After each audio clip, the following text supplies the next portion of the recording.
पाकिस्तान से बड़ा दुश्मन चीन है।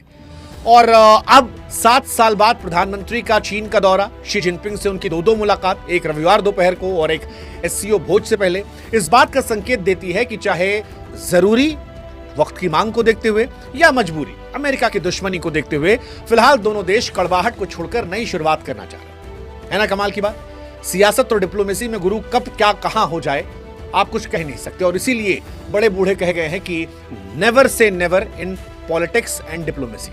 कभी भी यहां कुछ भी हो सकता है, क्योंकि 3 महीने पहले चाइना हमारा सबसे बड़ा दुश्मन था।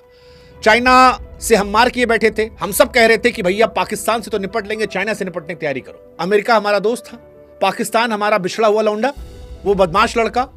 अब समस्या क्या है कि लड़का जो है वो अभी बदमाश है, बिछड़ा हुआ भी है, लेकिन दोस्त जो है वो दुश्मन बन गया और दुश्मन जो है वो दोस्त बन गया, और लड़का भी इस बीच में अपने पापा को बदल लिया है।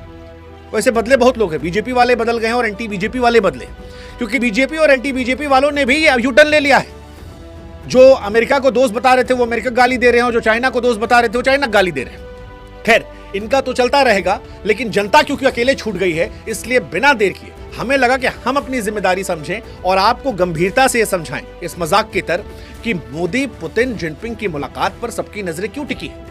आपको समझाएं कि मोदी पुतिन और जिनपिंग के एक साथ खड़े होने के मायने क्या है, और अगर भारत और चीन रूस की तरफ झुके तो फिर अमेरिका का क्या नुकसान होगा।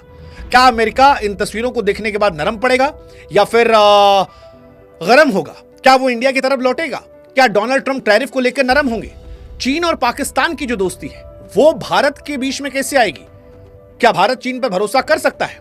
और सबसे महत्वपूर्ण सवाल जो सबके मन में है कि मोदी पुतिन जिनपिंग का साथ आना सिर्फ फोटो खिंचवाना है, या इससे वाकई में कुछ मिलेगा, या केवल हवाबाजी लफाजी में खत्म हो जाएगा?